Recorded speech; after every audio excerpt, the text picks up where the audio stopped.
Bienvenue au Centre d'études maghrébines en Algérie aujourd'hui, le CEMA.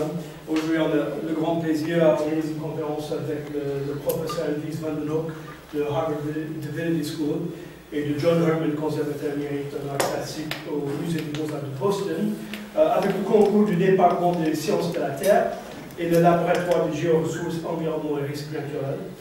Aujourd'hui, nos deux collègues vont donner une conférence sur le commerce du marbre en Algérie antique, et c'est le fruit d'un plus large projet qui est transméditerranéen, qui essaie de tracer, de dater le marbre et les pierres précieuses, et le commerce et les échanges.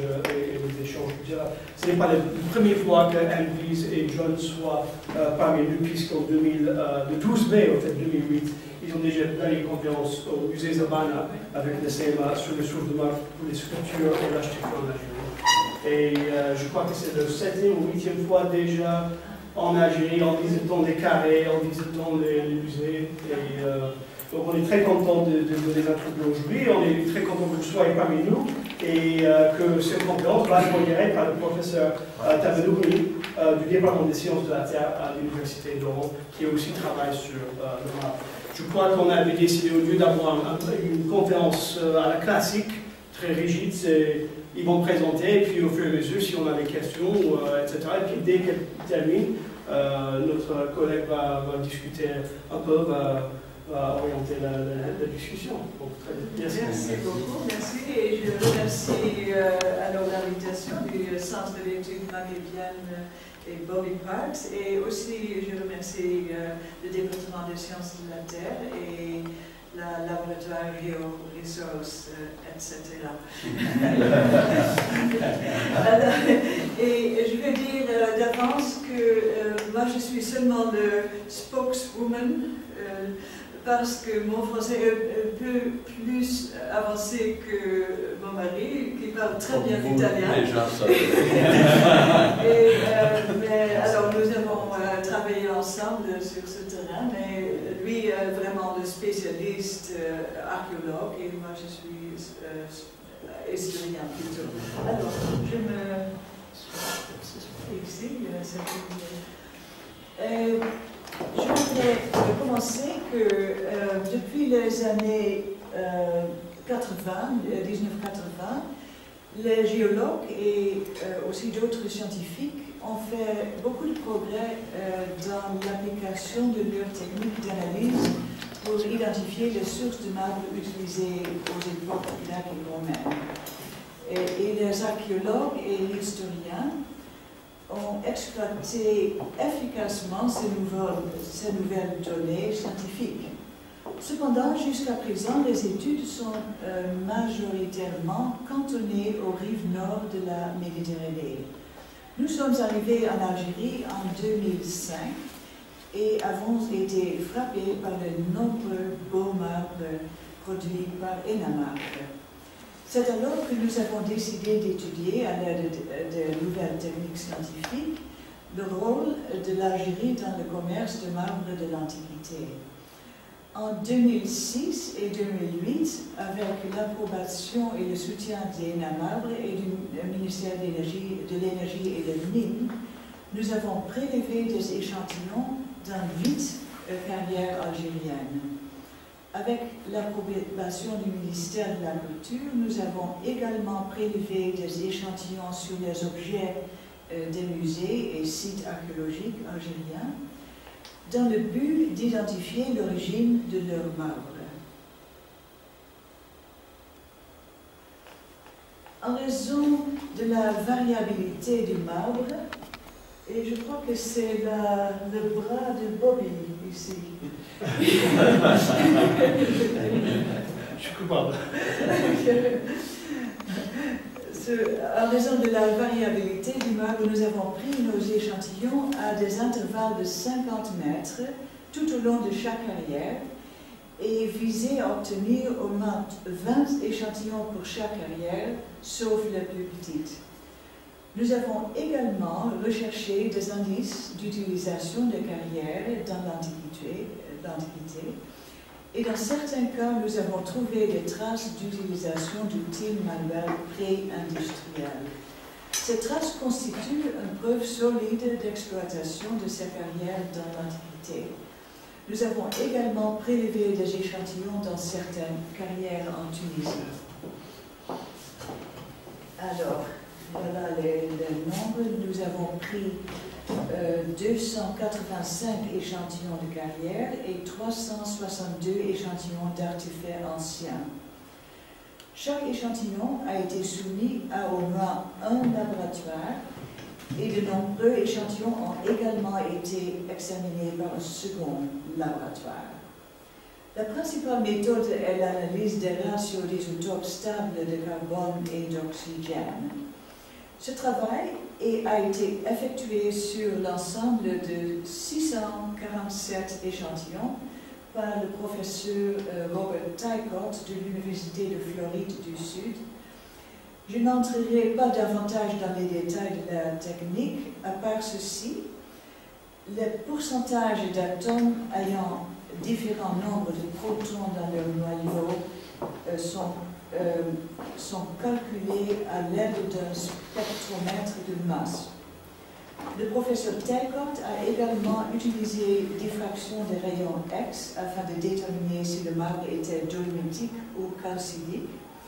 Ce dernier est beaucoup plus courant, comme nous avons dit, dans les marbres antiques et spécialement le marbre de Tassos. En outre, le professeur Philippe Blanc de l'Université Pierre et Marie Curie à Paris a distingué les marbres dolomitiques et calcidiques par cathodoluminescence. Cathodoluminescence, c'est une autre technique, avec un laser beam. Nous avons également utilisé une autre technique, la spectrographie de résonance paramagnétique, EPR, qui est employée par professeur Donato Attanasio du CNR de Rome et qui exploite l'effet sur le marbre des ions 2 plus de magnésium. L'inspection visuelle peut être un complément précieux à ces techniques scientifiques. Il est important d'établir la taille des grains maximale du marbre à l'œil nu ou à l'aide d'agrandissement. Nous classons les marbres en deux catégories, grains grossiers et grains fins. La ligne de démarcation étant à environ 1,5 mm. Les marques et la couleur sont également des propriétés importantes et peuvent être utilement observées à l'œil nu.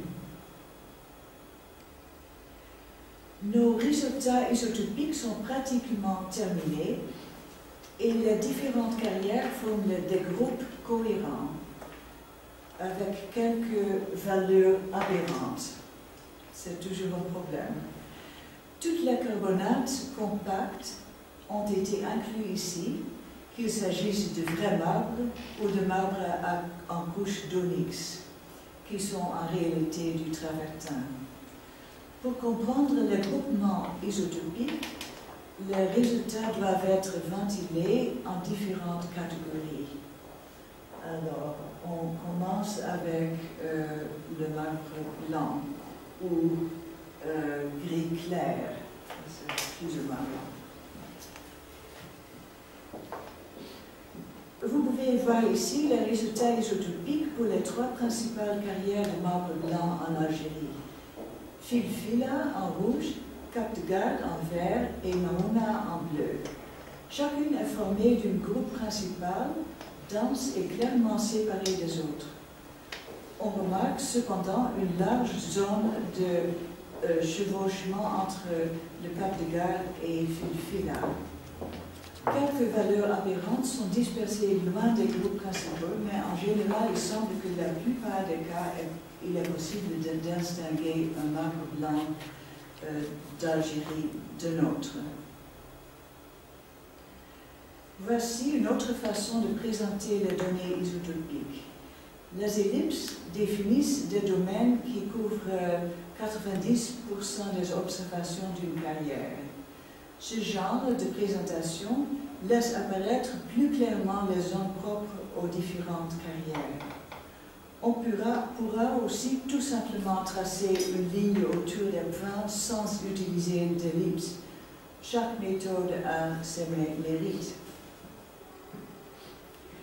Les trois carrières algériennes sont assez clairement séparées, mais il faut également prendre en compte des carrières non algériennes. Voici une carte montrant les carrières de marbre blanc de Grèce et de la Turquie, dont les produits ont été exportés vers l'Italie dans l'Antiquité. Et si ces marbres ont voyagé jusqu'en Italie, il est tout à fait possible qu'ils aient également atteint l'Algérie.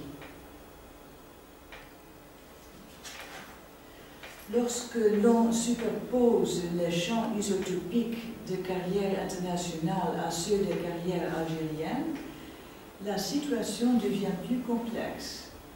Dans le cas de Maouna, il n'y a pas de problème, elle est clairement séparée des autres. Le champ de Cap de Garde est lui aussi distinctif. Il coïncide en partie avec le champ M, Naxos, qui n'était pas exporté vers l'Italie à l'époque romaine. Bon nombre de prélèvements du Cap de Garde se trouvent le long du bord supérieur du champ de Mont Pentélique.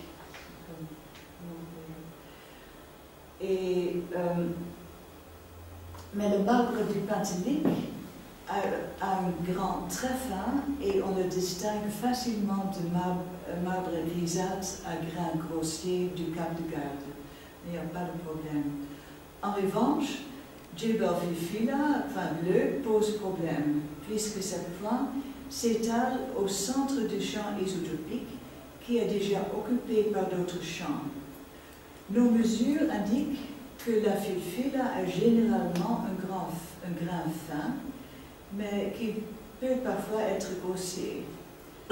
Jusqu'à présent, les tests EPA indiquent une variabilité similaire pour le marbre Fifila. Il faut donc faire appel à de multiples méthodes pour réussir à identifier la carrière d'origine d'un échantillon pris sur l'artefact, et les critères visuels et historiques viennent compléter les tests de laboratoire pour donner la meilleure identification possible. Pour l'analyse du marbre blanc, il convient de faire la distinction entre architecture et statut. L'expérience dans d'autres pays a montré que l'on utilisait le plus souvent du marbre local pour l'architecture et du marbre importé pour les sculptures. Cette règle tend à se vérifier en Algérie également. En étudiant la décoration architecturale, nous avons en outre trouvé d'autres régularités. Chaque ville ou région tend à avoir son propre caractère et à exploiter des sources de marbre différentes ou dans des proportions différentes. La proximité des carrières entre évidemment en jeu, mais la qualité du marbre est un autre facteur important. En outre, le statut politique des villes peut également jouer un rôle majeur dans la distribution des marbres. Par exemple, Cherchel se démarque des autres villes d'Algérie en ce qu'une grande partie de son marbre architectural provient de prestigieuses carrières étrangères. Une grande partie du marbre blanc fut importée de Carrara, en Italie. Mais pas seulement le marbre, mais aussi les habiles sculptures pour le travailler. D'élégants chapiteaux corinthiens dans un style que l'on trouve dans les plus beaux édifices de l'époque d'Auguste à Rome, la fin du 1er siècle avant Jésus-Christ. Cette époque correspond au moment où Cherchel était la capitale du royaume de Mauritanie. Et les liens étroits qu'entretenaient les rois mauritaniens et les deux premiers empereurs romains, Auguste et Tibère, expliquent sans doute la présence de ce magnifique produit italien en Algérie. Le savant italien Patrizio Pensabene avait identifié le marbre de Carrare il y a plusieurs décennies et les tests isotopiques ont pleinement confirmé ces observations. Tous les chapiteaux corinthiens que nous avons testés se retrouvent dans la très petite ellipse de Carrare, comme vous voyez ici en bleu. Et le grand fût de colonnes et d'élégants piliers décorés de vignes se sont également avérés provenir de Carrare.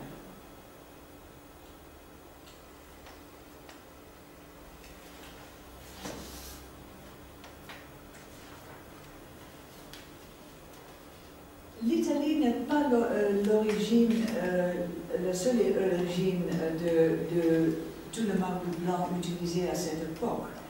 Pour une belle corniche d'Auguste en marbre gris, on trouve des ratios isotopiques qui correspondent exactement à ceux de Filfila. Pour deux autres pièces, l'origine est incertaine, mais certainement pas Carrare. Le revêtement de murs en marbre blanc des termes du IIe siècle de Cherchel s'est également avéré être un marbre de Filfila. En outre, au IIe siècle, on commença également à importer du marbre de l'île de Proconès dans la mer de Marmara, en Turquie moderne. Les isotopes indiquent qu'une corniche, je ne le montre pas ici, provient de cette île. On trouve à Cherchel plusieurs chapiteaux corinthiens qui ont sans doute été sculptés à Proconès. Même sans test isotopique, ils sont reconnaissables non seulement à leur style, mais aussi à leur marbre gris à grain moyen, à stries parallèles. Ces chapiteaux sont des produits standardisés et on les retrouve également en petit nombre dans d'autres villes algériennes, comme Juila, Skikda, Mila et Tébessa. Hippo Regius, l'Annaba actuel, est tout à l'inverse de Cherchel. Il ne semble pas s'y trouver de marbre importé de Carrare ou même de Proconès. La majorité du marbre blanc trouvé dans les fouilles ressemble à celui du Cap de Garde, Ras al-Hamra, et le test isotopique semble confirmer cette impression.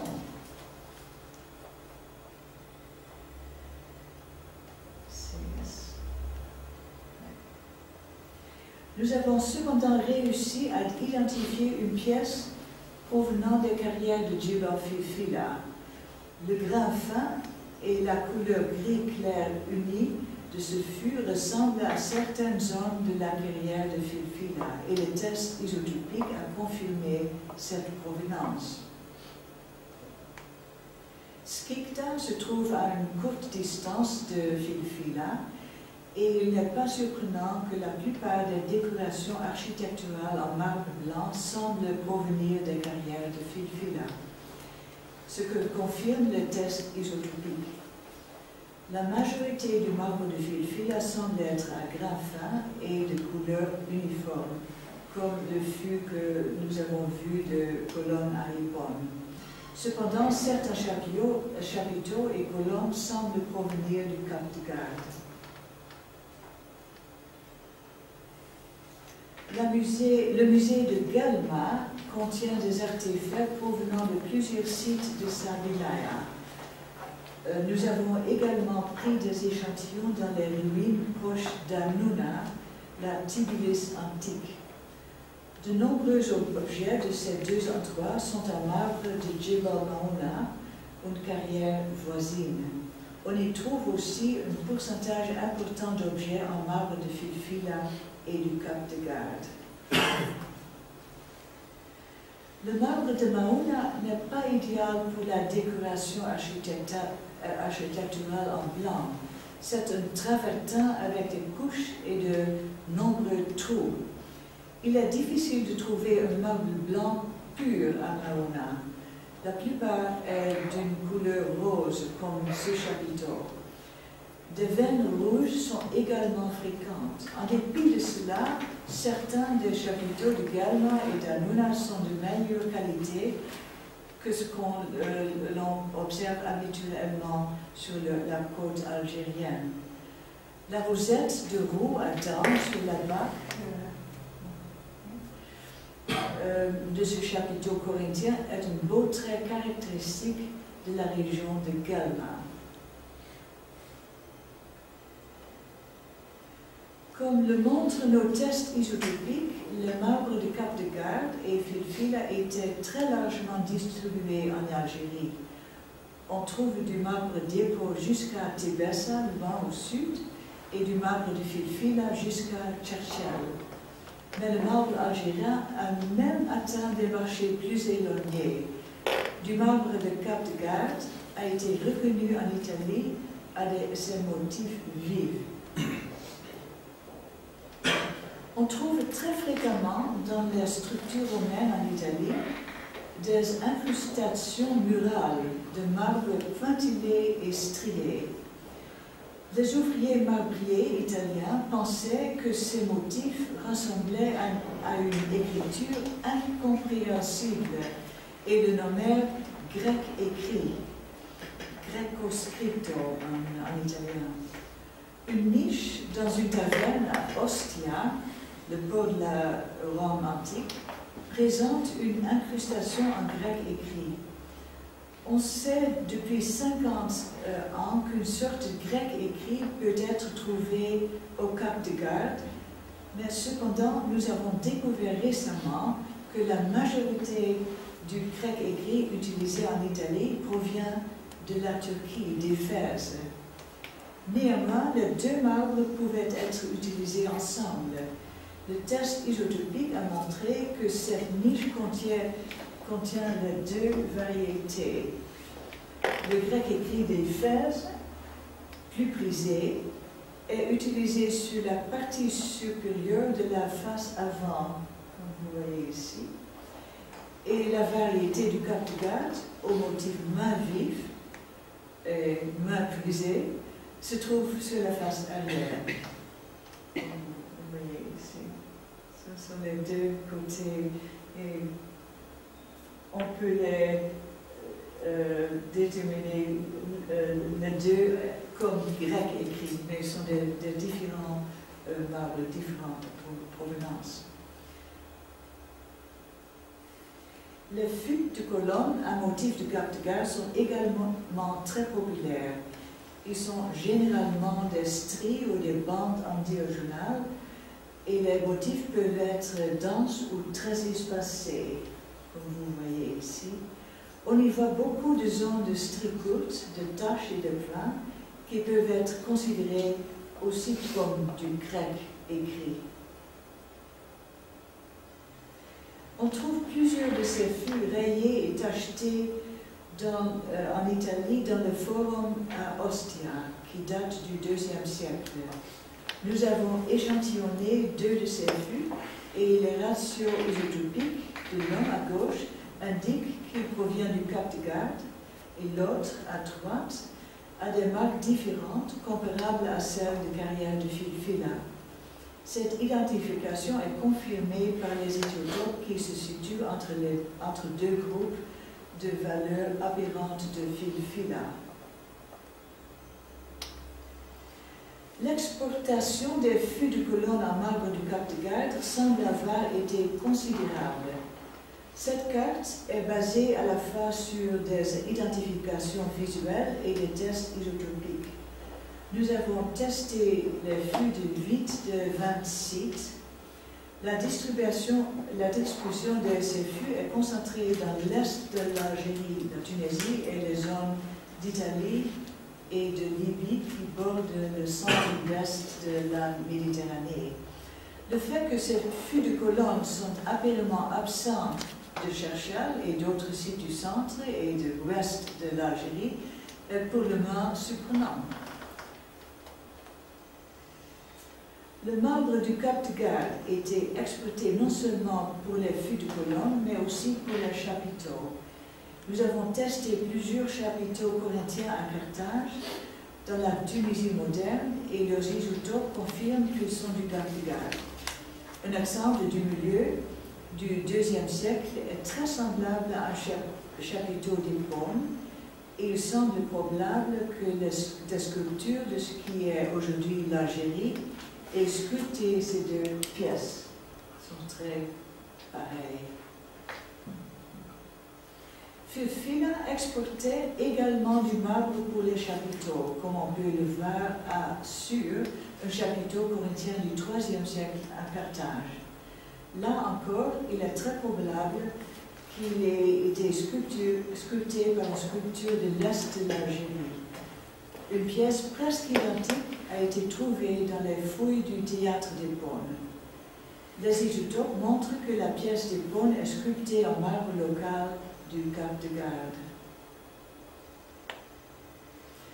Le marbre blanc utilisé par la sculpture en Algérie pose un problème quelque peu différent du marbre des décorations architecturales.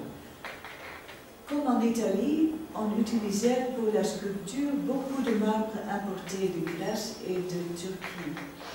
Parfois, l'analyse isotopique permet d'identifier clairement du marbre d'Algérie et de Méditerranée orientale. D'autres fois, cependant, les seules données isotopiques ne sont pas concluantes, mais d'autres critères peuvent indiquer la source du marbre. Pour l'instant, les critères les plus importants sont la taille des grains, la blancheur et la marque. Le marbre de Maouna a été utilisé pour au moins un projet de grande envergure. Un torse plus grand que nature du musée de Hippo peut être clairement identifié non seulement par ses isotopes, mais aussi par sa structure en couche. Il est clairement sculpté dans le travertin au marbre onyx de carrière de Djebel Maouna. Cependant, ce torse était un relief. Son dos plat le destine à être appliqué contre un mur. En général, les sculptures de relief sont plus susceptibles d'être faites de marbre local que les statues. Une autre statue a un rapport isotopique qui la place dans le groupe principal de Maouna, le plan bleu, et loin de toute marbre importé. Il est cependant d'un blanc uniforme à grains fins qui ne peut pas être en travertin de Maouna. En outre, il y a dans cette zone certaines valeurs aberrantes de filfila, le carré rouge, et filfila est probablement la source du marbre de cette statue. Cette statue est une réplique de bonne qualité d'un type inhabituel, connu par quelques autres exemples de Grèce et de Rome. La pièce également démontre que certaines sculptures de grand style ont été sculptées en marbre algérien local dans l'Antiquité. Plusieurs sculptures du musée de Guelma ont l'aspect distinctif du marbre des îles grecques de Tassos. Elles sont d'un blanc presque pur et ont un grain grossier. Isotopiquement, ces sculptures se situent à l'intérieur ou en marge du domaine du marbre de sculpture de Tassos. Dans le diagramme ci-dessus, le domaine de Tassos est indiqué T3. Les points rouges et verts sont des sculptures de Guelma. Le marbre à sculpture de Tassos est en dolomite pur et toutes les sculptures de Guelma que nous avons analysées par diffraction des rayons X sont en dolomite. Ce sont les points verts ici dans le slide. Les plans rouges restent encore à analyser, mais eux aussi sont probablement en dolomite de Tassos. Mon mari et moi avons travaillé pour 30 ans d'années dans ce champ d'identifier le marbre de Tassos et normalement nous avons 95% de résultats clairs dans nos recherches. Alors nous avons un œil expérimenté.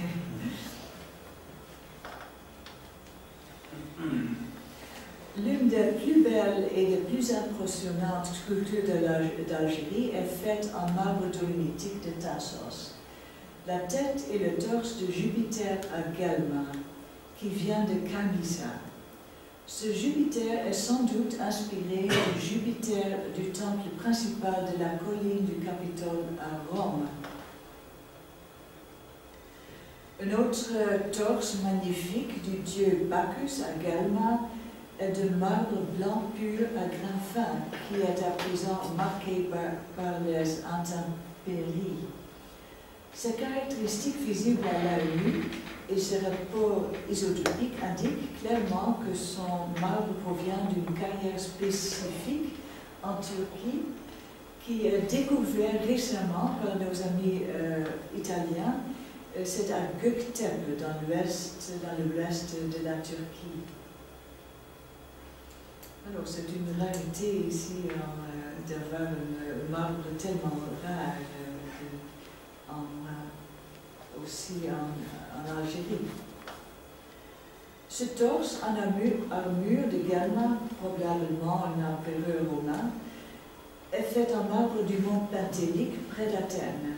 Ces isotopes se placent entre deux différentes carrières algériennes et dans le diagramme dans le domaine du mont Pentélique. L'apparence visuelle du marbre confirme ce résultat. Le marbre a grain fin et à veine parallèle, comme on le voit bien dans la vue de côté. Et typiquement du mont Pentélique, peut-être on ne peut pas le voir très distinctement ici, mais ce sont ces veins qui sont très typiques du marbre de Pentélique.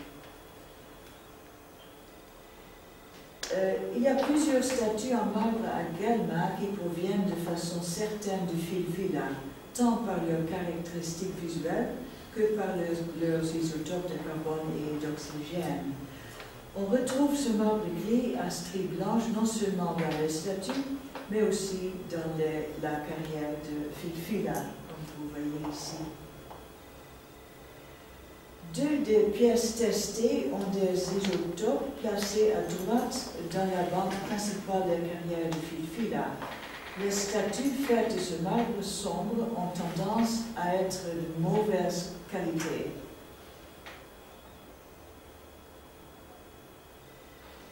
Bien que l'Algérie ait de nombreuses sources de pierres colorées, à l'époque romaine, les marbres colorés étaient importés de Grèce et de Turquie, comme dans d'autres régions de la Méditerranée.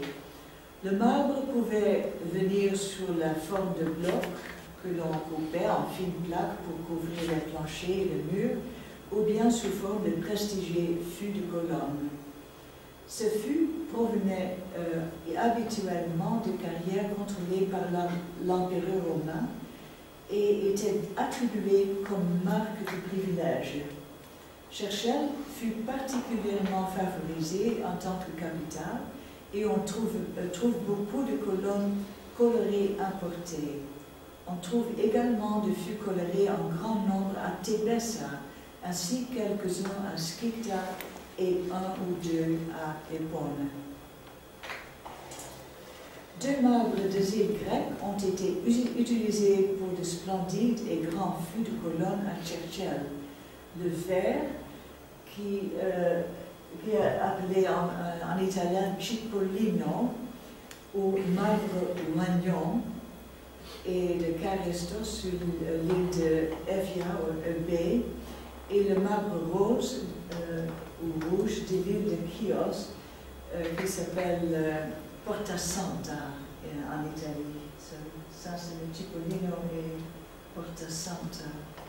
Parce qu'une des portes au Vatican, l'église, la basilique de Saint-Pierre, qui s'ouvre toutes les années saintes, est de ce marbre. Et à cause de ça, ça s'appelle Porta Santa. Porte sainte. Sainte porte.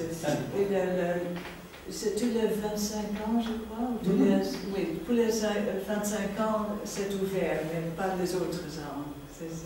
C'est l'ensemble. C'est Porta Santa. Ok.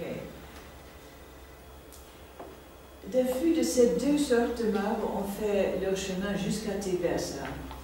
Les fûts du temple de Minerve sont un marbre de Charestos, mais on ne le vend pas parce qu'ils n'ont pas été reconnus parce que la couleur verte et leur structure en couche ont été obscurcies et brunies par des tempêtes de sable en cours de 1800 dernières années. Mais quand on voit ici, on peut distinguer la couleur du marbre. Et voilà, c'est l'autre fût de colonne à Cherchel. C'est le même marbre et le temple. Et aussi les tests isotopiques confirment l'identification. C'est juste dans le champ de Charestos.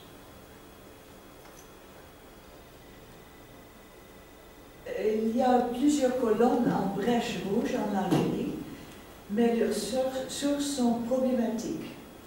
Certains ont pu être importés et d'autres pourraient provenir de carrières locales telles que Cristal ou Djebel Genoa. D'autres analyses isotopiques indiquent également qu'il existe d'autres sources inconnues, et quand même inconnues à nous, peut-être pas à vous. Nous avons eu de meilleurs résultats avec le travertin coloré d'Algérie, parce que ce type de pierre peut aussi être appelé marbre onyx ou albâtre. Les études isotopiques ont permis de confirmer que les carrières de Bouhanifia, Mahouna, Einsmara et Aintekbalet étaient utilisées dans l'Antiquité. Nos résultats indiquent que ces carrières ont produit des autels, des petites colonnes et des dalles pour murs et sols. Une certaine sorte d'albâtre était exportée vers l'Italie à l'époque romaine, où il était connu comme alabastro a pecorella, car il a généralement des hommes qui se ressemblent au motif de la laine de mouton. C'est le nom que les ouvriers en Italie l'ont donné. Laine de mouton. Les chercheurs pensaient qu'il venait de célèbres carrières de Aintekbalet dans l'ouest de l'Algérie, mais nos visites aux carrières d'Enamar ont clairement montré qu'il provient en réalité de Bouhanifia. L'arc de Temblat était décoré de petites colonnes d'albâtre de Bouhanifia. L'arc est reconstruit à partir des morceaux trouvés dans les fouilles au pied du pied de l'arc. C'est bien sûr que c'était utilisé ici. On voit sur un panneau mural dans la fontaine d'une villa romaine à Ripon les couleurs rouge et blanche et les motifs caractéristiques de Bouhanifia. Le panneau est flanqué de panneaux de marbre gris et blanc, de deux côtés, des carrières locales de Cap-de-Garde, et sur la droite, on voit un panneau rouge dont l'origine est moins claire. Ce n'est pas de Bouhanifia, c'est une autre marbre, autre pierre. Les ratios isotopiques du panneau sont compatibles à la fois avec Bouhanifia, le point rouge sur le schéma, et Mahouna, le carré blanc. Et les couleurs et les motifs tachetés, cependant, semblent plus typiques de Mahouna, nous pensons. Il semble probable que l'incrustation murale à Ibon soit faite d'albâtre rouge de diverses carrières algériennes en même temps. La marbre de Mahouna fut certainement utilisée pour les revêtements muraux colorés dans l'Antiquité. À Annuna, qui est situé près de Jebel Maouna, nous avons testé l'une des dalles de marbre rose dans un temple. Ces rapports isotopiques étaient clairement dans le champ de Maouna, le point vert dans les cases blanches, à la gauche du schéma.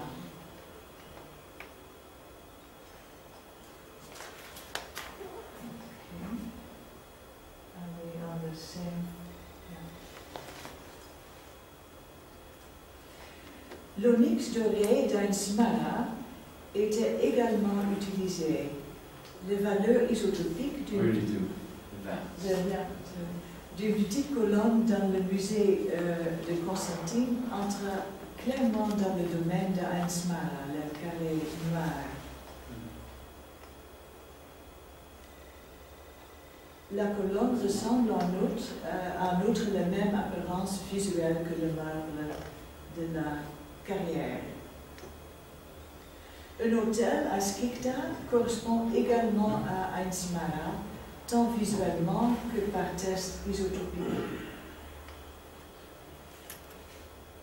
Nous avons vu quelques belles dalles d'albâtre pâle à Madaura. Il ressemblait à l'onyx doré ou de l'albâtre égyptien, mais le rapport isotopique indique qu'ils proviennent d'un tekpalat, qui est la zone de triangle blanc au centre en haut du diagramme. Et une petite colonne à Kamisa a les marques audacieuses typiques d'un tekpalat. Encore une fois, les isotopes confirment l'origine d'albâtre. Alors, en conclusion, l'analyse scientifique menée à l'examen macroscopique ont permis de caractériser le commerce du marbre en Algérie d'une manière globale. Nous avons pu identifier du marbre importé d'Italie, de Grèce et de Turquie. Les contributions de nombreuses carrières algériennes ont été identifiées. Nous avons précisé et essayé d'approfondir les contributions d'Algérie au marché international, mais nos études sont loin d'être complètes. Les travaux de laboratoire sont encore nécessaires.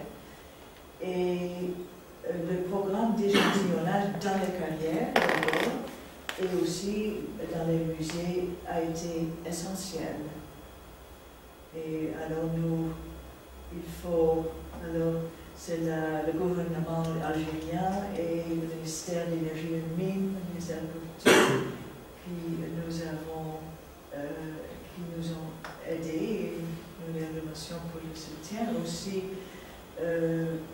Ames, SEMA, le ministère américain, aussi l'ambassade et quelques fondations nous ont aidés. Mais je ne veux pas finir avec ça. J'ai un tout petit supplément.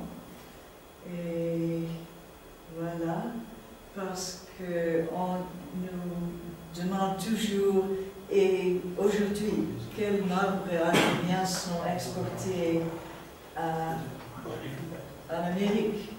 Alors, voilà, le Chrysler Building, un chef-d'œuvre d'architecture de la déco, bâti, construit en 1930. Et à l'entrée de ce fameux building, on voit le fameux Bouhanifia, mais c'est pas identifié comme Bouhanifia, mais comme marbre de Maroc. Et nous savons que, bien sûr, que ce marbre, c'est de Bouhanifia. Et on peut le comparer, par exemple, avec une fût de colonne antique qui est dans le musée Capitolin à Rome. On a aussi des revêtements et des autres objets en Italie, aussi en Sardaigne et deux autres de Bouhanifia.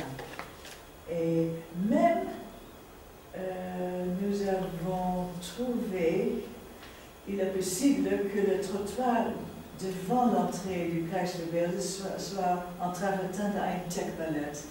Mais nous ne l'avons pas encore testé, mais c'est possible. Et alors, merci pour votre attention et c'est la fin.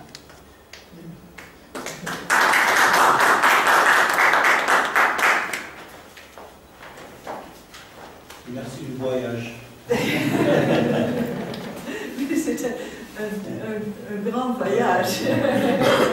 2 continents, 3 continents peut-être. Alors, j'espère bien d'avoir votre... Oui, ce qui a attiré mon attention, c'est les signatures isotopiques. Oui. L'oxygène et le carbone. Et je voyais qu'il y avait certaines comment dirais-je, un chevauchement. Oui. Des fois c'est pas net. On voit que par exemple, cette fille-là peut aller jusqu'à... Oui. Donc c'est pas très très net comme... Je ne sais pas si utiliser les 2 isotopes d'oxygène 18 et 17, c'est pas plus adéquat. Parce que je vois qu'il n'y avait qu'un seul diagramme où on voit en abscisse et en ordonnée les isotopes oxygène, les isotopes carbone. Mais on peut aussi intégrer à la place du carbone un 2e isotope pour qu'on puisse compléter et calquer les champs. Oui. Voilà. Et aussi, on a des autres techniques, par exemple, isotope de strontium. Oui. Et peut-être aussi avec ces isotopes, on peut distinguer plus clairement les champs. Nous ne l'avons pas fait encore parce que c'est aussi très coûteux quand même. Ouais, ça je sais. Parce que le carbone, excusez-moi, parce que le carbone on l'utilise généralement pour des analyses beaucoup plus récentes, il est très mobile. Si on aille dans la roche, oui. Parce que la roche, des fois, le marbre ou bien l'onyx, etc., ils sont transformés par les effets du temps, de la température, etc. Donc, la signature isotopique, du carbone, elle risque d'être altérée, elle risque d'être changée. C'est pour ça peut-être qu'on voit ce chevauchement des fois, c'est pas net. Voilà, donc je pense que les gens qui ont fait des analyses, s'ils avaient utilisé d'autres éléments, ça aurait été beaucoup plus... Oui, dans certains cas, il est nécessaire, et dans d'autres cas, ce n'est pas nécessaire, parce qu'il y a beaucoup de synthétiseurs, comme nous avons vu. For the effects of time has been explored. Donc les effets du temps et l'érosion ont été explorés. People have taken, and we have taken, samples from the surface that is weathered and the interior that is fresh, gray. Donc ils ont pris des échantillons du surface et de l'intérieur, la surface qui est usée et l'intérieur qui est frais. And sometimes there is a slight alteration due to the interaction with the environment. Et ils ont vu des fois une légère changement, alteration de l'eau à l'exposure à l'environnement. But usually it's not great.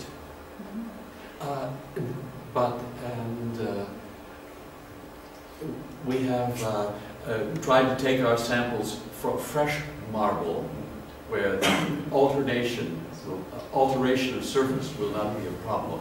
D'habitude, ce n'est pas un grand impact et ils essaient de prendre des échantillons du marbre. Intact? Frais.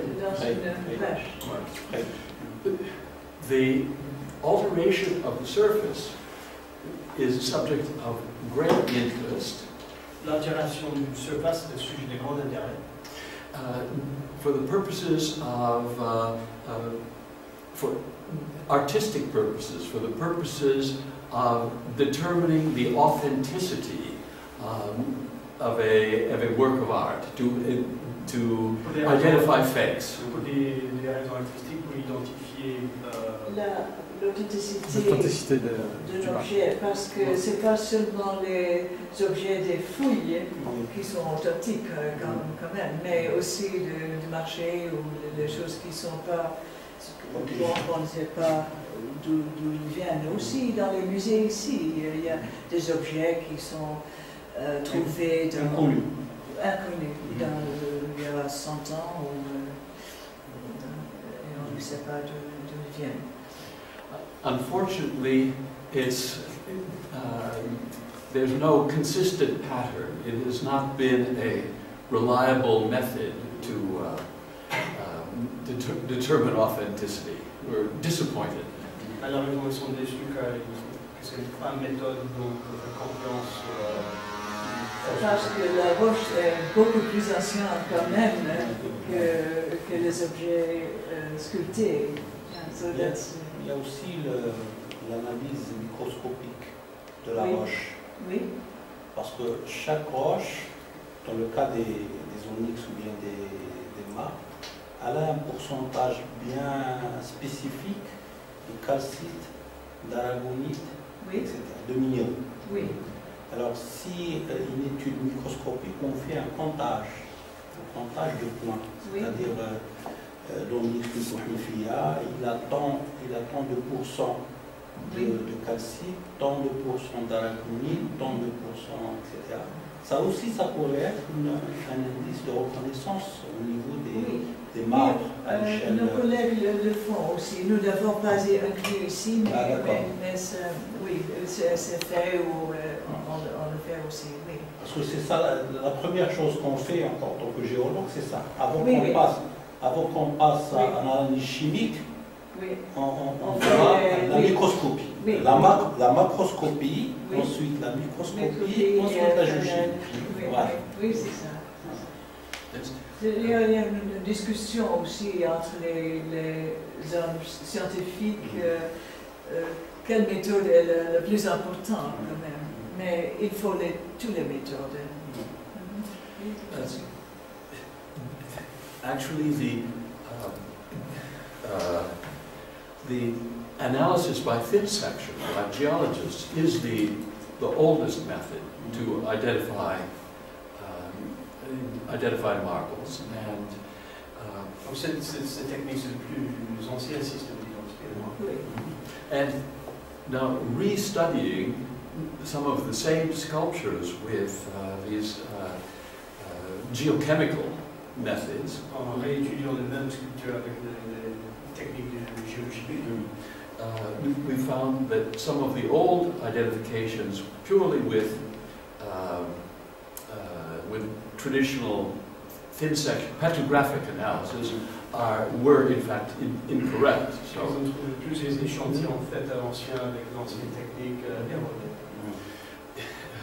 With marble, it's difficult. No one method alone seems to give a perfect answer all the time. Multi-method testing is essential. Avec le marbre, c'est frustrant quand il n'y a aucune technique qui est à 100%, donc il faut faire plusieurs méthodes.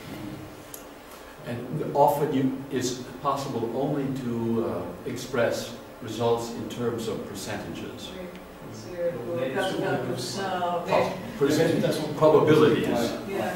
Mais aussi le nu est très important parce que les gens scientifiques disent alors c'est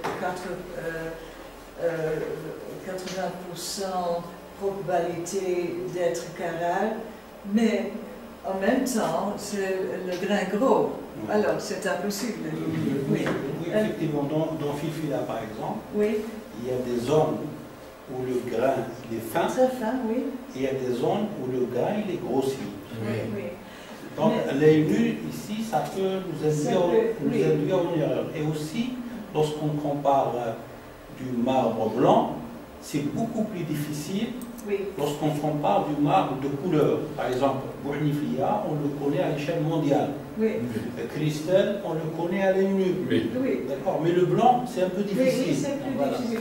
Mais en général, le marbre Carrara pentélique, c'est le grain très fin dans l'échelle de marbre et les grains. Which is that? Ce pentélique Carrara est often Yes. fait. Et le marbre disons, Tassos, Naxos, très gros, Tassos au milieu, au gros, et Paros, par exemple, alors déjà on peut commencer à l'identifier par l'œil nu. Parce que, et quand il est nécessaire, on peut prendre un échantillon, mais il y a beaucoup des moments qu'on peut alors identifier comme l'œil nu. Parce que les conservateurs de musée n'aiment pas les échantillonnages. Nous avons aussi une technique pour les dolomites et calcites pour identifier avec une rosette. C'est une méthode non destructive. Oh, the acid test. Non, non, c'est acide, non. Mais what they did, on l'a fait au Louvre, le musée du Louvre. Ah, Oui. diffraction, let's see, Fluo X-ray diffraction. X. No, but X-ray, no, it's X-ray fluorescence. X-ray fluorescence, oui. Et nous avons un collègue, Taikot de Floride, qui a un portable X-ray fluorescence qui peut alors porter avec les... En Algérie, nous l'avons fait. But he's not had success with the Surtout portable. les métals. C'est plus sûr avec les marbres, pas encore. Mais pour les fluo X, ça nous donne généralement des analyses chimiques. Ça nous donne des oxydes. Oui. Voilà. Oui. Les oxydes. Donc, aussi, on pourrait avoir deux marbres de même condition, par exemple. On pourrait avoir des similitudes. Oui. On ne peut pas avoir des champs différents. C'est pour ça que faire des isotopes, c'est les empreintes qui viennent de... je pense qu'il fallait aussi élargir ces isotopes à d'autres éléments. Peut-être que l'oxygène 17, il aurait beaucoup plus donné je pense. Mais c'est frappant quand même que... Alors nous avons pris des échantillons, beaucoup d'échantillons d'une carrière, qu'ils se sont regroupés dans une chambre, et qu'on peut identifier d'autres dans ce sens. Je crois que c'est presque certain qu'ils... Moi je parle des échantillons qui sortent du champ.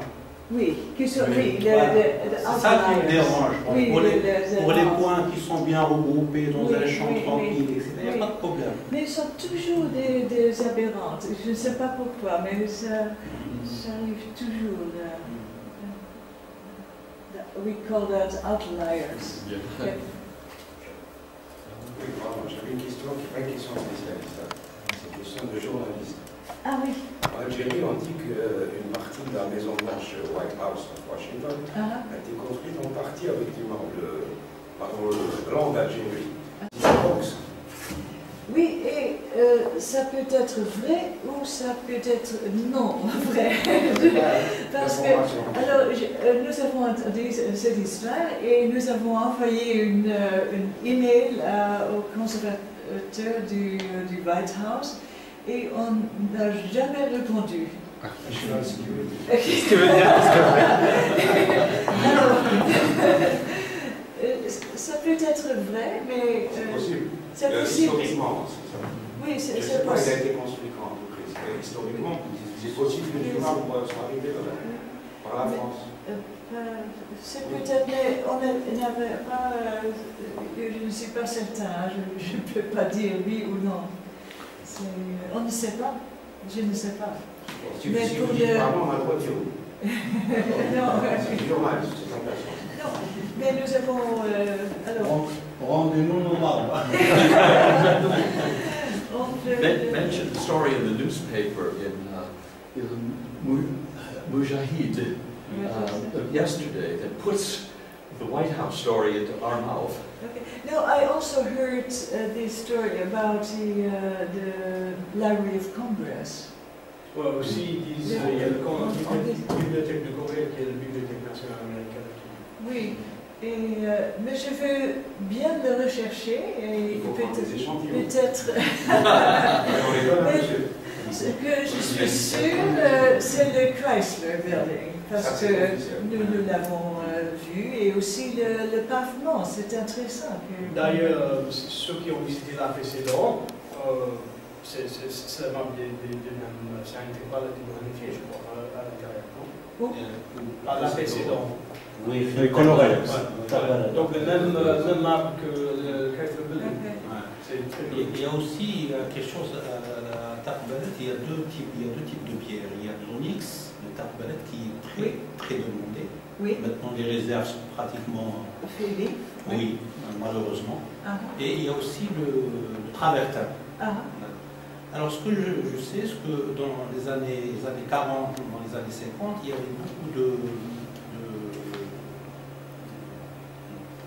Marocains oui, qui venaient acheter des bloquins ah, d'onyx, pas de travertin, d'onyx. Et ils les ramenaient chez eux au Maroc. ah, Voilà.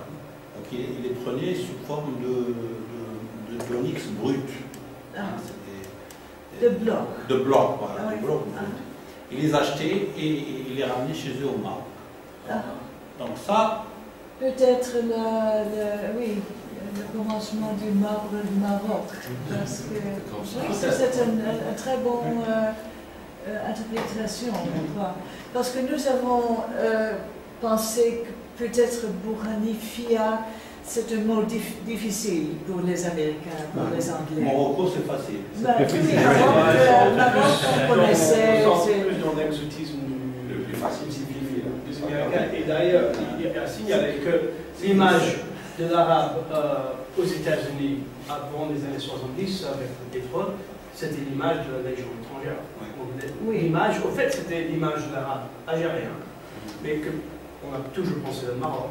Oui. Et ça a changé que dans le cinéma et la littérature, etc. À partir des années 60-70. Oui, le film Casablanca, Casablanca, c'est toujours dans la mémoire des gens. Et D'ailleurs, ça- Les météorites qui sont trouvées en Algérie arrivent aux États-Unis par le Maroc. Elles sont Ah oui. identifiées comme météorites. Oui, oui. Non, pas marocain. Nord-Ouest, Voilà, WRA Pro. il y a un marché aux météorites au Maroc. Donc, il y a Le foot. D'ailleurs, nous avons un collègue au département de géologie qui a fait sa thèse sur les météorites. C'est incroyable. Alors, le problème des météorites, pour rapidement, parce que le sujet c'est les marbres.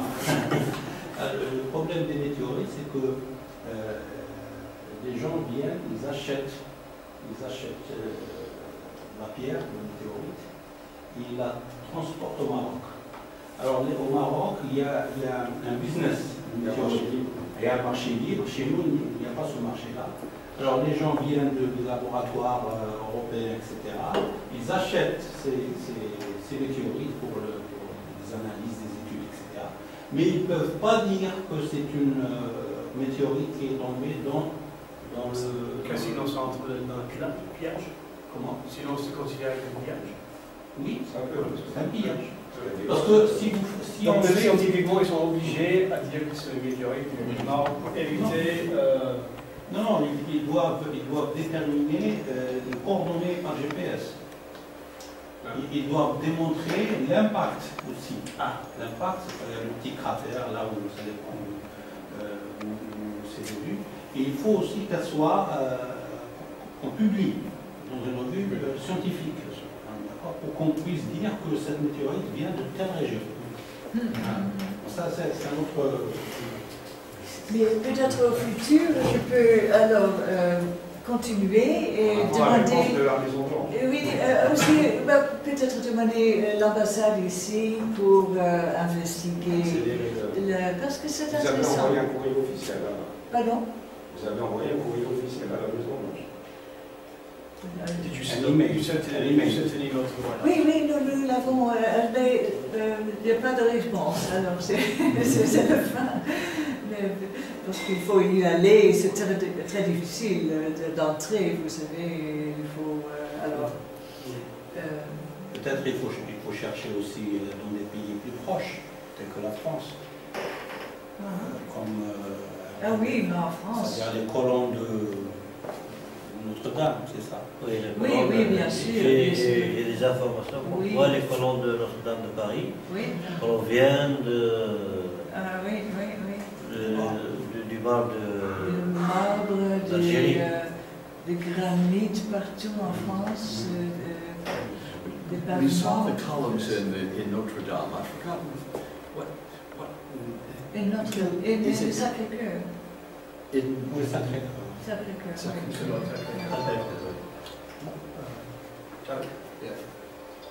That's very interesting. Just three questions. Short question. How about women sitting in Western Algeria? Est-ce que vous avez étalé vos recherches sur des sites de l'Est algérien qui sont orientés pour plus ou moins plus à pour moi, comme ça. And second question. C'est-à-dire, Can you Vous speak avez- up? vous avez parlé de transfert de marbre de la Turquie au Italie, Oui. etc. Est-ce que vous pouvez nous donner plus d'informations sur ce circuit de commercialisation de marbre? Quels étaient les acteurs? Est-ce qu'il y avait des marchés spécialisés? Est-ce qu'il y avait des transports spécialisés? Est-ce qu'il y avait des compagnies, des entreprises d'échange, etc. Et last question, existe-t-il des critères qui déterminaient le choix du marbre dans les différentes utilisations? Par exemple, pour cette sculpture, ce statue, on doit utiliser seulement. Pour cette architecture, on doit utiliser plutôt seulement.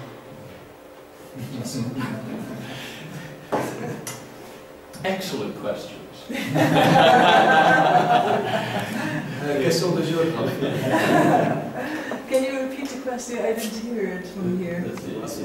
First one. Okay. No, John. What was the first one again? Can you give us more information about women sitting in Western Algeria? Like Portus Magnus or Pomaria in Princeton? Bobby nous a apporté au musée de Oran. Betewa. On a fait Betewa. Portus And Magnus. also the Betua. Et Do it in English. nous avons vu rien au musée de Oran. Et il y avait les antiquités étaient dans une salle sans illumination. Je crois que plus les Espagnols ils avaient le projet de Oui. réaménager les antiquités à cette époque. Donc avec Et c'est le site qu'il y a le musée c'est à Oui, l'arrière de oui, la mais- zone industrielle. oui, on a visité, mais à Betewa, we didn't find anything in Betewa. Well, it was very dark. Yes, there was. That was the open site. Yes. And that's where it went down to the liquefied Yeah, natural gas plant. and I think that the Spanish were working on mosaics and the restoration of mosaics. Well, that Not was in a big Betewa, problem. there are no mosaics in No. Betewa. Oh no, not Whereas from the the Portus town. Magnus No. mosaic was taken to the Louvre, famous, Yeah, okay. famous mosaic. We saw one chunk that appeared to be Tectile. Ils ont vu un morceau qui Some à that- l'œil semblait être un kebab. But it no, really no signs of work on it. It was a rough piece, and we had no permission to take samples. Ouais, malheureusement, c'était une pièce qui était, ils ont pensé peut-être c'était cru, c'est-à-dire non Oui. travaillé, et puis de plus, ils n'avaient pas d'autorisation pour prendre des choses à cet endroit. So, I hope that you can tell us more about archaeological sites in Western Algeria. It's, Bon, oui, en fait, nous, le SEMA, en mars, organise une excursion archéologique avec les archéologues d'Oxford, des États-Unis, et on va faire des visites des sites du frontière d'Afrique Proconsularis et Numidie. Ce qui veut dire constater également cette ligne qui épuise les frontières des deux de l'Empire romain. Et donc on va certainement jusqu'à prendre des photos, mais on va c'est des choses à l'œil nu qui vont être. Parce que l'occupation romaine était beaucoup plus concentrée à l'est qu'à l'ouest. Mais ayant dit ceci, il y a des centres berbères, il y avait des cités berbères, Chachal. ah oui, Chachal. Il y avait même la route romaine. Oui, Chachal est autre chose. Tout l'essence romaine. Sifax et Siga. this is an area for exploration. There's much more to do. Je crois qu'il y a un projet en cours pour regarder Siga un peu plus près. Ah oui. Car en fait, le site de Siga, c'est le roi qui a pris le. Il n'y a pas de site, il faut les fuir. Il y a des choses qui sont ouvertes à plein ciel, mais ce n'est pas un site encadré, à ma connaissance encore, et pas encadré, je veux dire, par le ministère de la Culture. Mais je crois qu'il y a un projet en cours pour ça. Et pas fouillé du tout je crois que c'était fouillé pour les Allemands, il y a dans les 10 années ans, 60. 20 ans, 70, 70, 73. Une petite partie. Mais à part ça, et à part quelques excavations faites par les colons, donc d'ailleurs il y a des fermes colons construites carrément sur le site, qui sont dessus des OAI et OAC. Mais Your second question, the marché international, or the marché des marbres, on aime beaucoup dire c'est belle trouver le marché antique, la vie de peuples s'exprime dans les marchés. However, in a sense, there was no real market in antiquity. donc dans un sens, il n'y avait pas un marché dans l'Antiquité. There was, especially in this elite product, Surtout dans un produit d'élite, qui était un produit de luxe. it was a command economy, a royal economy, an imperial Une economy. commande d'État, donc impérial. Before the time of the Roman emperors, the market was not very well developed in the realm of colored marble, particularly. And Donc avant les empereurs, le marché n'était pas très développé, surtout dans le marché. very quickly, when the imperial system was started under Augustus,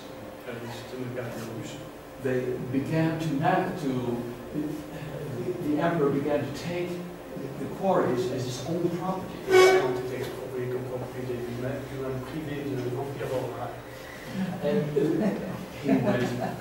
And he'd send the marbles to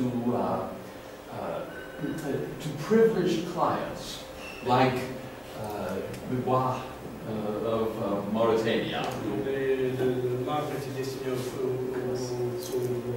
clients privilégiés comme Juba II, etc. Ceux qui étaient en bonne grâce avec l'Empire. So, this was, and later, the emperors had a steady supply of blocks come to Rome and accumulate on the banks of the Tiber. Et donc les empereurs, ils importaient tellement du marbre, des sites différents, qu'ils s'accumulaient au bord du Tiber à Rome. And donc, these have been a source of material for Roman marble workers for hundreds of et years. c'était une source de matériel de travers du marbre durant des centaines d'années. This was what I would call a command economy, not a real market economy. Économie de commande. Though I'm no expert on this. Undoubtedly, there was a real small-scale market that developed around these major imperial activities. Donc autour de ces activités impériales, certainement il y avait des marchés informels, Marché parallèle. qui généraient des ressources. The case of the column shafts in colored marble is a wonderful example. Donc en prenant le cas des colonnades dans le marbre coloré, qui est un exemple splendide. You find these only in relatively few places. On les trouve très peu dans très peu d'endroits. All probably through imperial favors. Qui étaient probablement des gestes de bonne faveur impériale, des gestes signes de bonne grâce impériale. Take the case of the marble, the yellow marble of Chengdu. En prenant le cas du marbre jaune de Chengdu, where there's a beautiful museum of marble, by the way. il y a un musée excellent de marbre. Les Allemands. This marble was used for huge columns in the most beautiful buildings of Rome, like the Pantheon. Ce marbre est utilisé pour les colonnades énormes, carrément des monuments à Rome comme le Panthéon. But there are very few Chengdu marble columns in Tunisia. I think almost all in Carthage. Le carré se trouve en Tunisie. Il y a très peu de ces colonnades dans les zones qu'on appellera la Tunisie aujourd'hui, sauf quelques exceptions, Carthage. Only in Algeria, only in Kemissa. No, Cherchel and Kemissa. Kemissa. Kemissa et Cherchel Grande sont colonne. No, Kemissa, however, is not a site highly privileged, and the Jalwantico columns, these Chengdu columns, are different. They're not one solid monolithic shaft. Donc entre Kemissa et Cherchel, il y a une différence de ces grands colonnades aussi. Dans le premier lieu, en fait, ce n'est pas les colonnes entiers, c'est des pièces détachées. Ce sont des blocs, comme des tranches. In our isotopic tests, the Kemissa shaft, the columns, are also different. And there are two isotopic fields. Il y a deux zones isotopiques des colonnades Chengdu 1, that's the beautiful column at Cherchel with yellow and red. The Chengdu 2 is at Kemissa, and it's no red, only yellow.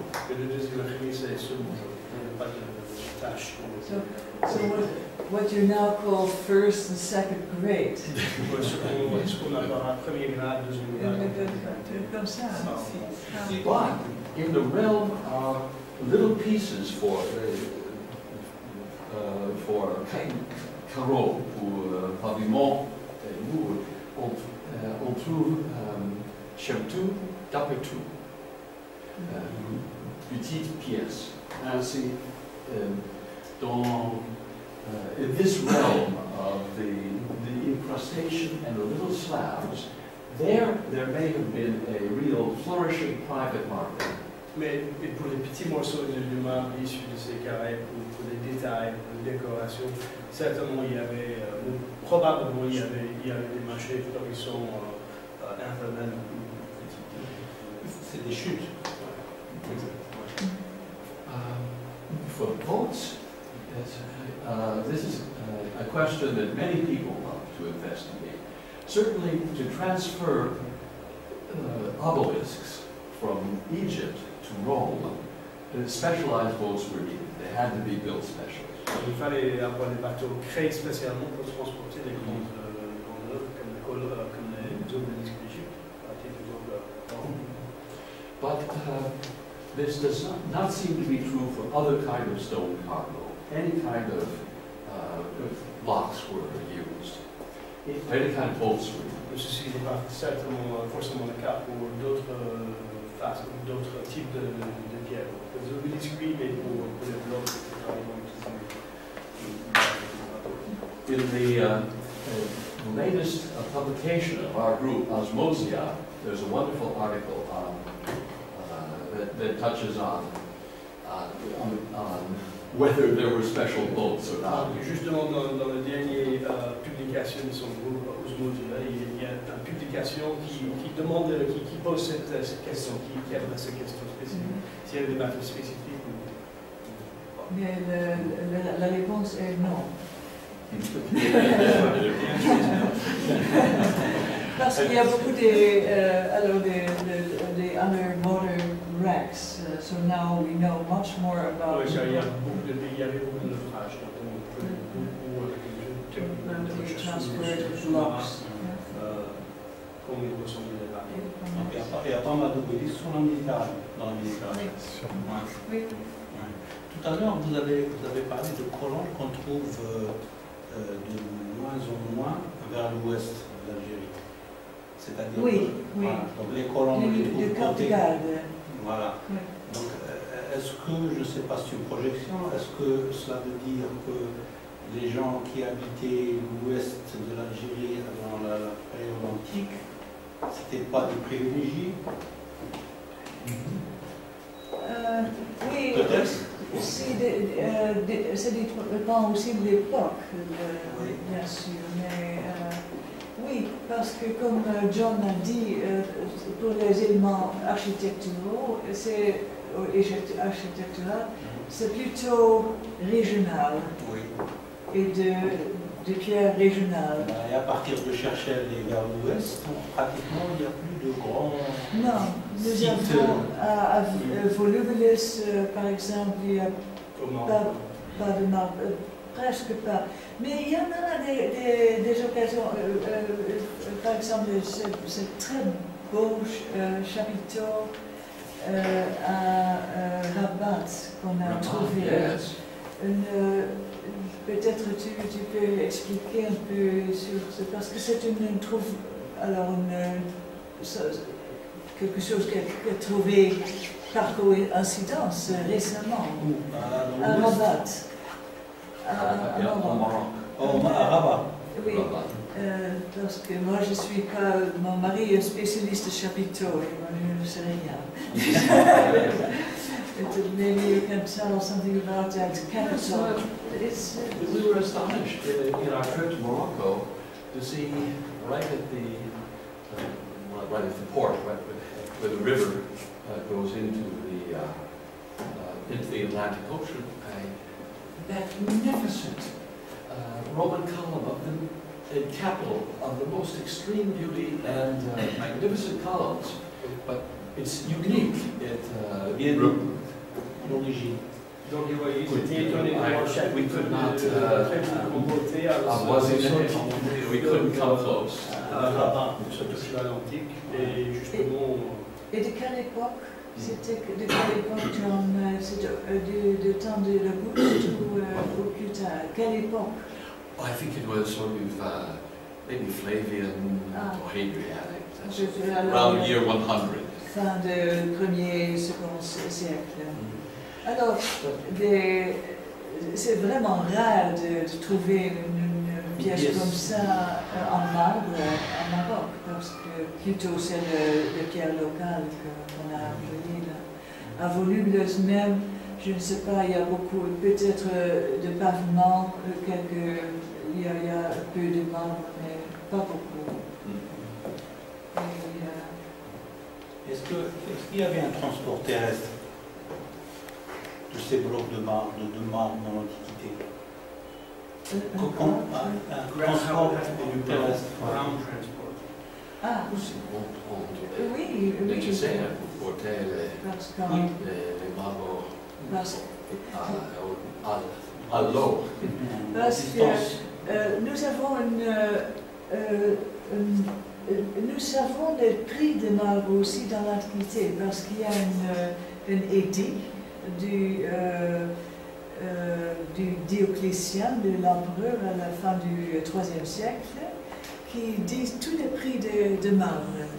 Et le marbre plus précieux vient de moitié du centre de la Turquie, très bas, des fleuves et de tout. C'est pas très facile à transporter, ça, peut-être pour ça, mais aussi pour la clarté, c'est transparent, c'est du marbre très blanc, jaune et très transparent. Ça s'appelle, oui, il y a des différents noms, peut-être tu peux l'expliquer un peu. The most prized marble in antiquity. Oh, but that was Egyptian porphyry Ah, oui. and the Pavonetto. Yeah, on parle de Pavonetto, oui. Il y a le marbre blanc avec des veines pourpres. Comme l'onyx. Non, c'est Fresh. Il y a un bassin dans le musée de Chercheurs, dans le cours Il y a ce marbre. de cette brèche, Pavonetto. But let's see there. On the command, about the command of Calvary, in the late Roman Empire, there was an effort to fix prices. Strange, that indicates there was a market and prices. Donc, tardivement dans l'Empire romain, ils ont essayé de fixer les prix, ce qui veut dire qu'il y avait quand même des prix. Marché. Le marché There's et the decree of the Emperor Diocletian around the year 300. Il y a 300 de décrets de Dioclétien. And he lists 20 different kinds of marble and with their prices. And there are many copies of this inscription. Algerian marble. No marbles from the Western Mediterranean, non. only from the Greek East. Et aussi le porphyre. Le porphyre est le plus précieux. I forgot if Shantou is listed in that. I don't think it is. Je ne sais pas. Je ne me rappelle pas. Mais... I think it's only Eastern marbles. Oui, et ça dépend aussi quelle époque, parce que dans l'Empire romain, parce que alors ça développe aussi, bien sûr. You had a third question, which I forgot. C'était est-ce qu'il existe-t-il des critères qui déterminaient le choix du noir dans l'utilisation? Was there a criteria that determined what type of marble was used for what purpose? I hope so. Parce que l'utilisation dans la même construction, vous avez trouvé parfois 3-4 marbres différents, d'origine différente. In architecture, it works out well. En architecture, oui, il y avait un fonctionnalisme avec le genre, avec le type, la race. But it changes over time. Mais ça change au travers du temps. Pour le spirituel aussi, c'est-à-dire pour une statue qui représentait un dieu, vous devez utiliser le marbre de chef, par exemple. Oui, It's blanc. more difficult.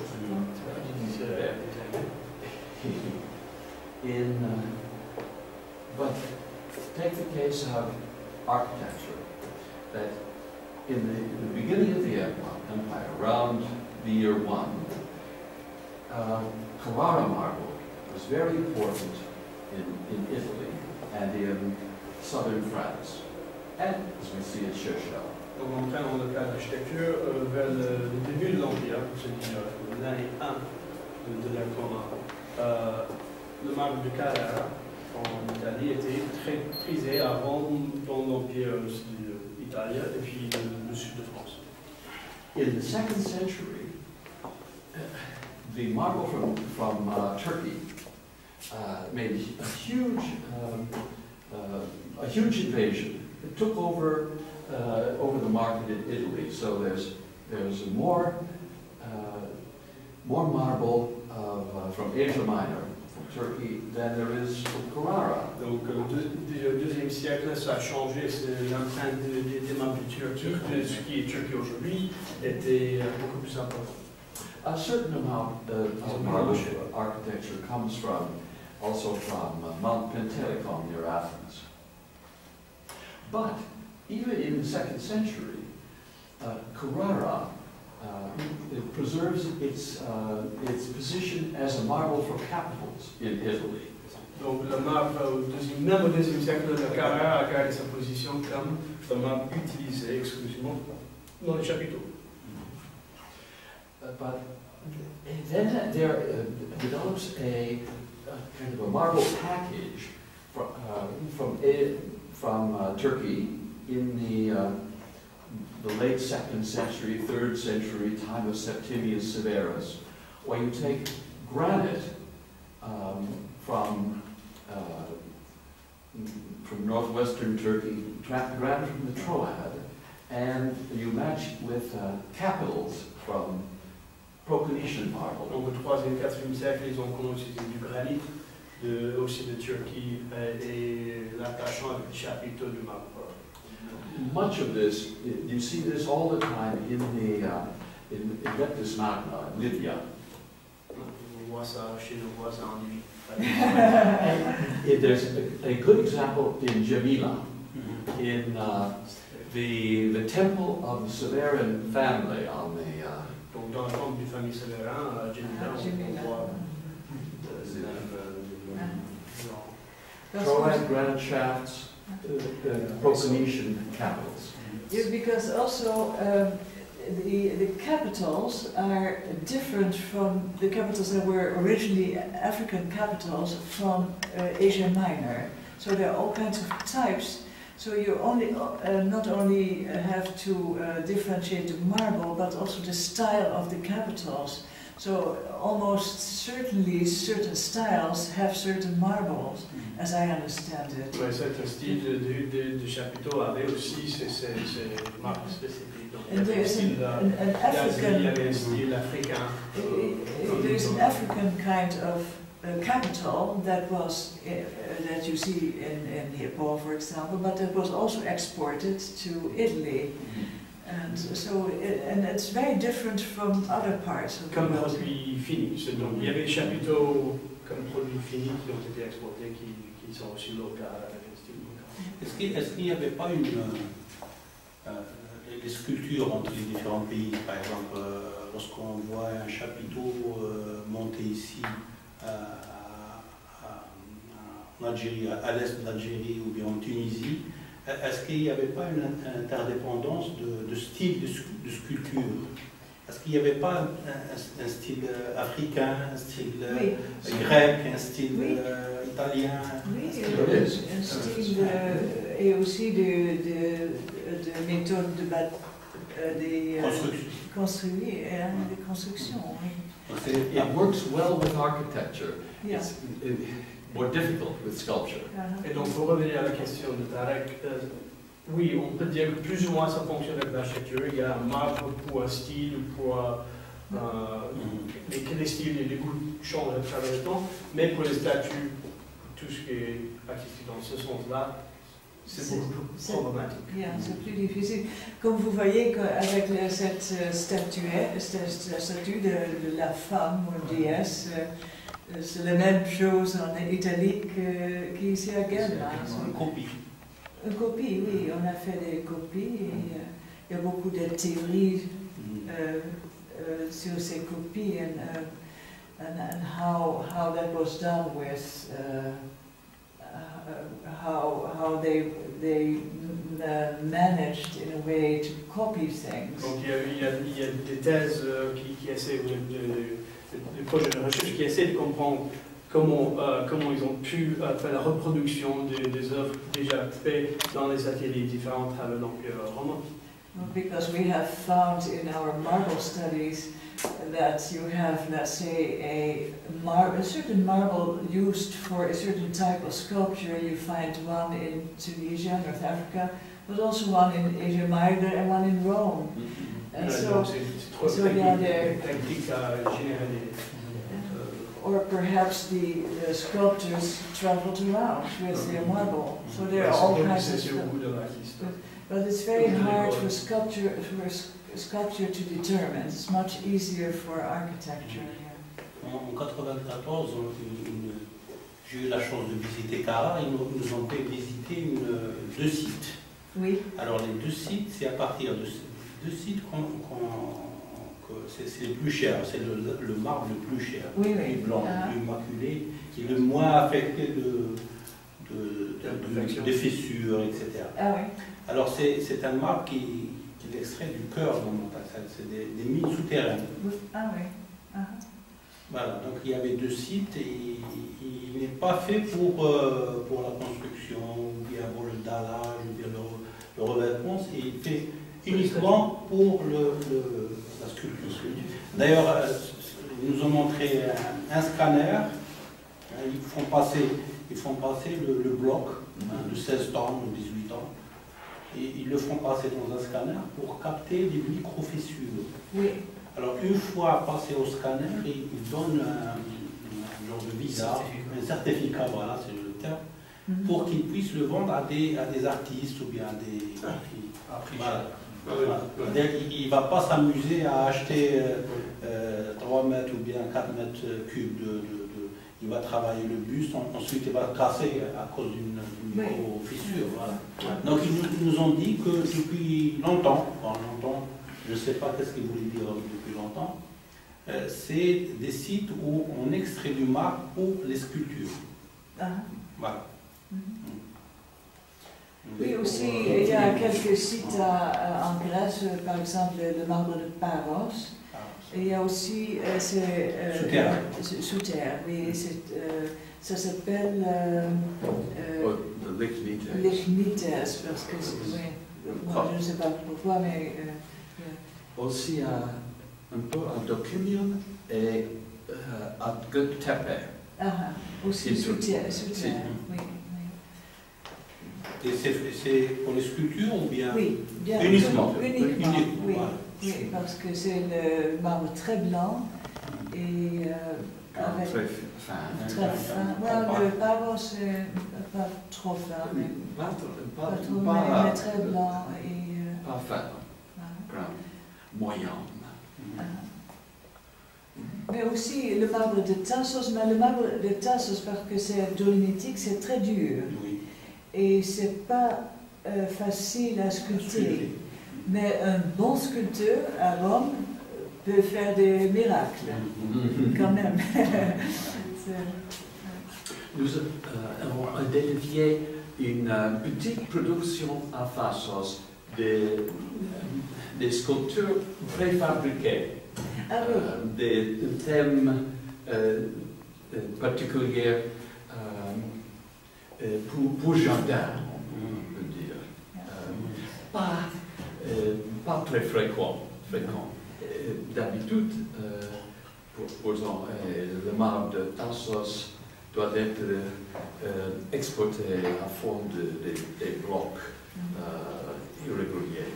Et aussi, dans l'Antiquité tardive, ça change, parce que dans l'Empire byzantin, plus ou moins, le 4e et 5e siècle, les carrières de proponèses sont très importantes, parce que c'est proche du centre un des centres de l'Empire, Constantinople, et c'était l'empereur qui était alors le patron de ces carrières, et on a envoyé des églises byzantines préfabriquées avec cette marbre de Proponèse. C'est très intéressant parce qu'on a trouvé aussi des shipwrecks, je ne sais pas. Des naufrages. Des naufrages avec toute une église ou des colonnes d'une église. C'est comme une église en pierre détachée, c'est ça? ça préfabriqué. Oui, oui, ça, on a dit oui. Ensuite, il faut les monter. Oui, oui, oui, oui, avec les colonnes et... Alors, Moi, je voulais remercier tout le monde. On n'est pas terminé, mais je propose que maintenant on bouge à côté. Il y a du café, il y a du café, il y a du thé, il y a des gâteaux. Pour ceux qui veulent fumer, vous pouvez fumer dans mon sens. Mais comme ça, on pourra discuter d'une façon plus informelle. Mais merci beaucoup de tout le monde d'être venu. Merci pour le professeur.